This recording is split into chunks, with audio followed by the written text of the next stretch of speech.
Hello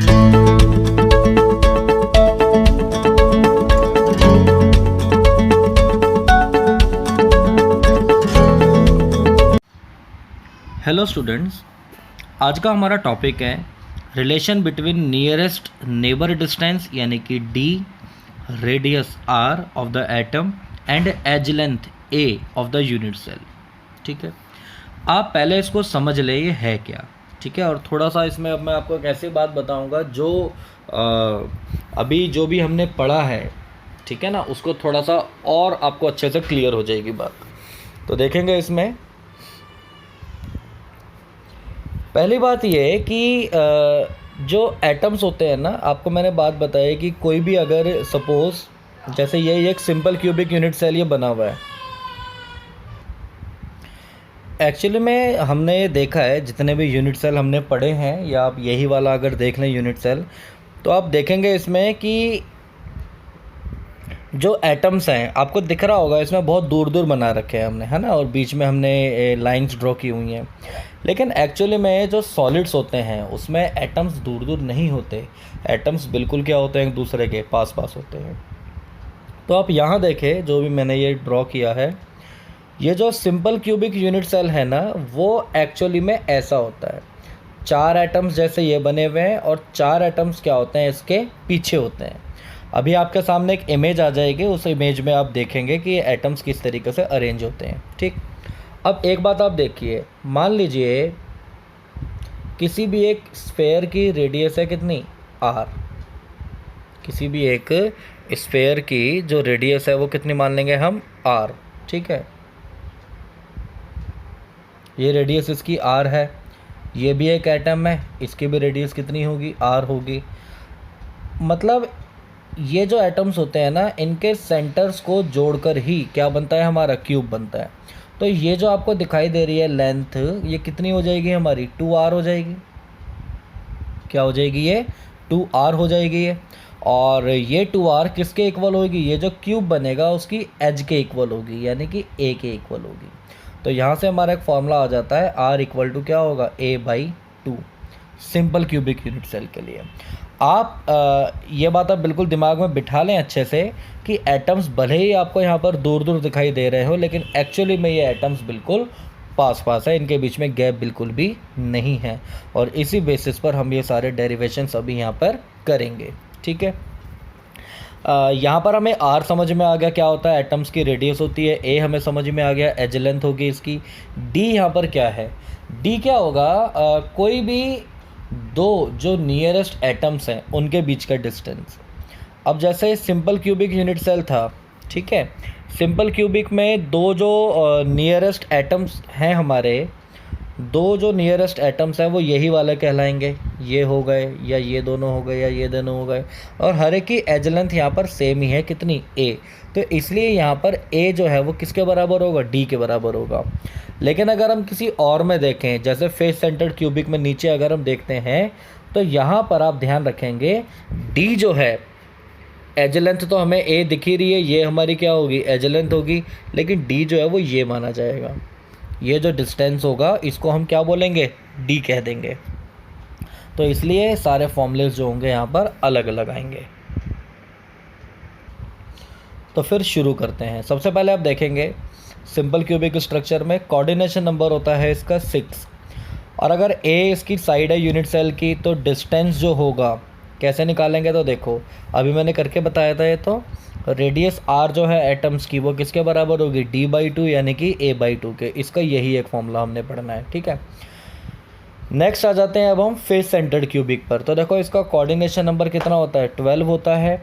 iron, copper, silver, zinc etcetera, ये सबकी जो पैकिंग होती है, या सब कौन सा जो अरेंजमेंट है शो करेंगे, FCC।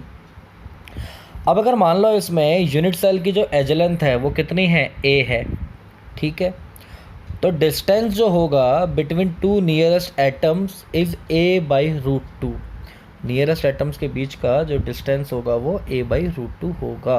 क्यों, समझते हैं। देखो भाई, अब एक बात बताओ मुझे कि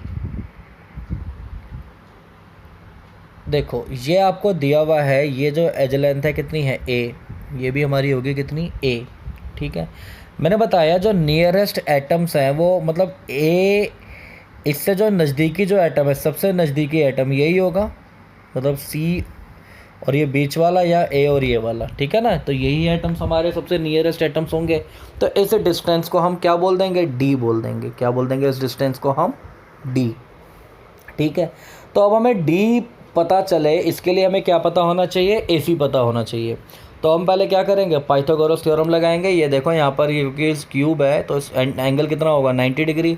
तो पाइथागोरस हमने लगाई यहाँ पर, देखो इधर ए सी इक्वल टू क्या हो जाएगा हमारा, A B square plus B C square के, क्योंकि ए बी हमारा ए है और बी सी भी हमारा ए है।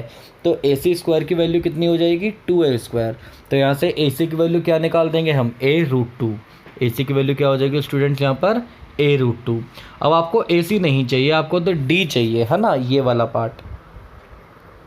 अब ये जो डी है ए सी का हाफ है, तो डी की वैल्यू यहाँ पर आ जाएगी a/√2। ये जो यहाँ पर लिखा हुआ है ये मेरे ख्याल से थोड़ा सा मिस प्रिंटिंग हो गया है, 2√2 ये यहाँ पर नहीं आना चाहिए। तो a की वैल्यू कितनी आ जाएगी, सॉरी d की वैल्यू हमारी आ जाएगी a/√2, और क्योंकि r हमारा d/2 होता है इसलिए r की वैल्यू कितनी आ जाएगी हमारी a/2√2, ठीक है।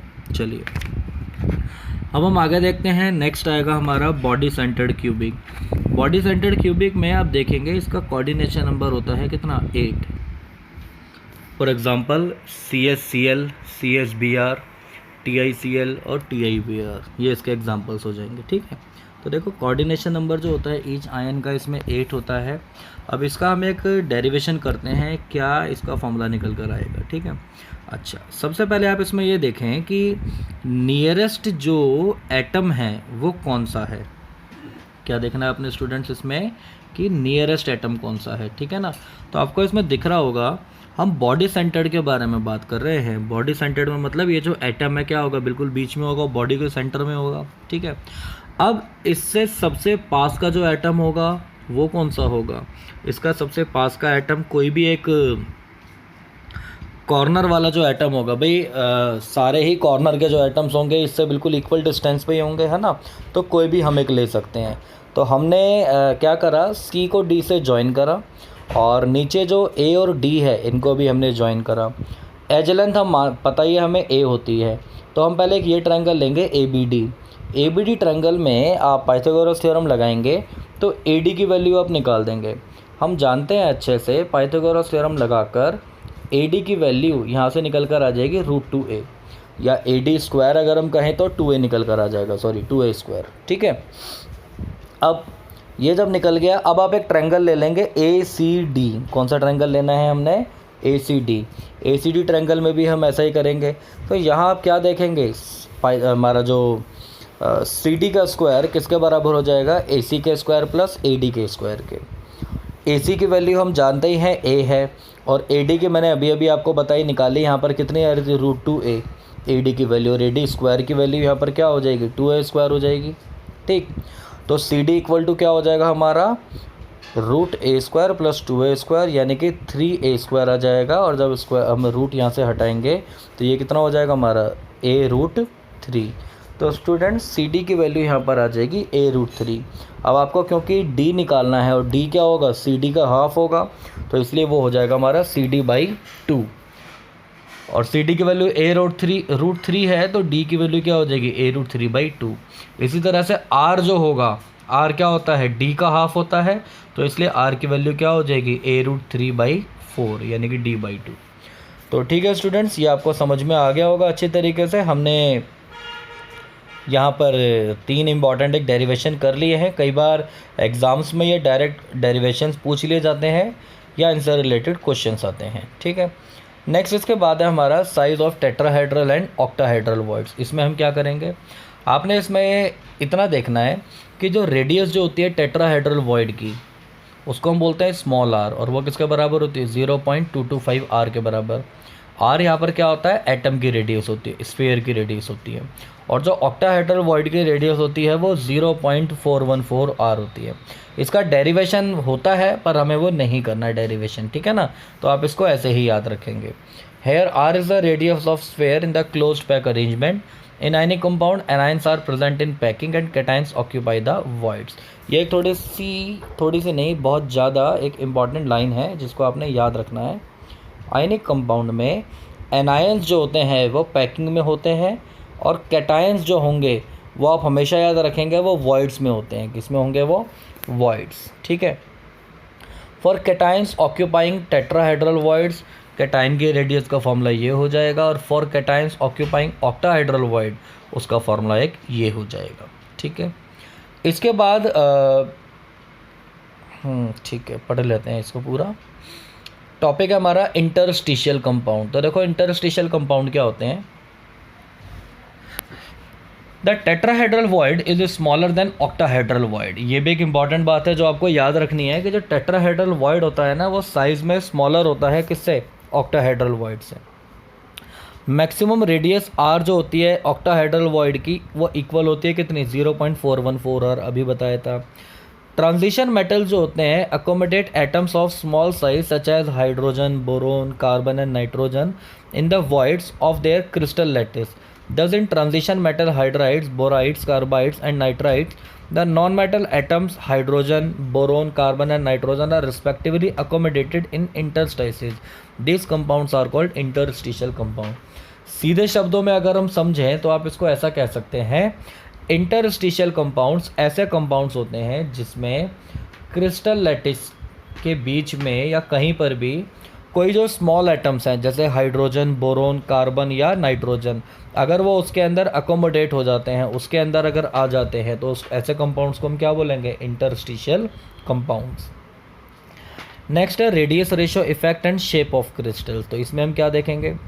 As ionic solid contain both cations and anions, these ions are held together by strong electrostatic force of attraction. हम ये बात अच्छे से जानते हैं कि कोई भी जो आयनिक सॉलिड होता है उसमें कैटायंस और एनायंस होते ही हैं, और कैटायंस और एनायंस के बीच में क्या होता है? एक स्ट्रॉन्ग इलेक्ट्रोस्टैटिक फोर्स होता है अट्रैक्शन का, और ये नॉन डायरेक्शनल होता है ionic bond.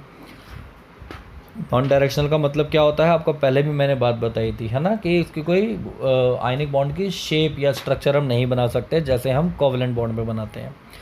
Therefore, arrangement of ions within the ionic crystal is determined by the size of anion and cation. The ratio of radius of cation to that of anion is known as radius ratio. Simple. Radius ratio का मतलब क्या होता है? Radius of cation divided by हम क्या कर देंगे? Radius of anion कर देंगे। ठीक है। द कोऑर्डिनेशन नंबर में be determined from the radius ratio. Greater the radius ratio greater is the coordination number. ठीक है। यहाँ पर देखोगे आपको टेबल दी हुई है। आप जैसे क्या करें, रेडियस रेशियो आप निकालेंगे, है ना, ऊपर रखेंगे कैटायन की रेडियस, नीचे रखेंगे आप एनायन की रेडियस, दोनों को आपने डिवाइड करा। अब अगर ये वैल्यू, ये फर्स्ट वाला आप देखेंगे 0.732 या इससे ज़्यादा आती है तो उसकी टाइप हमको पता चल जाएगी, वो पॉलीहेड्रन कैसा होगा? क्यूबिक फॉर्म में होगा। स्ट्रक्चर इसकी किसके जैसी होगी? सीजियम क्लोराइड के जैसी होगी। और कोऑर्डिनेशन नंबर इसका कितना होगा? 8। एग्जांपल्स आपको ये दिए हुए हैं। अगर ये रेडियस रेशो 0.414 से 0.732 के बीच में आता है तो उसको हम ऑक्टाहेड्रन कहेंगे, और इसकी स्ट्रक्चर कैसी होगी? सोडियम क्लोराइड जैसी, और इसका कोऑर्डिनेशन नंबर क्या होता है? 6। और एग्जांपल्स इसके ये भी दे रखे हैं। और अगर ये हमारा आ रहा है 0.225 से 0.414 के बीच में तो इसको हम बोल देंगे टेट्राहेड्रन। एग्जांपल हो जाएगा स्पेरालाइट और ZnS, zinc sulphide. Coordination number इसका कितना होता है? 4। और एग्जांपल से दिए हुए हैं आपको। एग्जांपल अगर हम देखें इसका तो देखो, जैसे रेडियस आपको दी हुई है कैटायन मतलब A पॉजिटिव की और X नेगेटिव की इतनी 95 पिकोमीटर और 181 पिकोमीटर रिस्पेक्टिवली। आपको ये कहता है कि कोऑर्डिनेशन नंबर आप बताएंगे इसका, तो सीधी सी बात है, आप दोनों को डिवाइड कर दो, कैटायन अपॉन में एनायन, तो ये आता है 0.524। और ये देखो 0.524 जो वैल्यू है वो हमारी किसके बीच में आती है? सेकंड वाले ऑप्शन के बीच में आती है, 0.414 से 0.732 के बीच में आती है। तो इसलिए इसका कोऑर्डिनेशन नंबर क्या हो जाएगा? 6। और ये क्या करेगा? सारी टेट्राहेड्रल ऑक्टाहेड्रल वॉइड जो है ये ऑक्यूपाई करेगा। तो स्टूडेंट्स, यहाँ तक का टॉपिक आपको अच्छे से समझ में आ गया होगा। अब नेक्स्ट क्लास में हम नेक्स्ट टॉपिक शुरू करेंगे, पैकिंग फ्रैक्शन और पैकिंग एफिशिएंसी। आज के लिए हम इतना ही करते हैं बस। Thank you.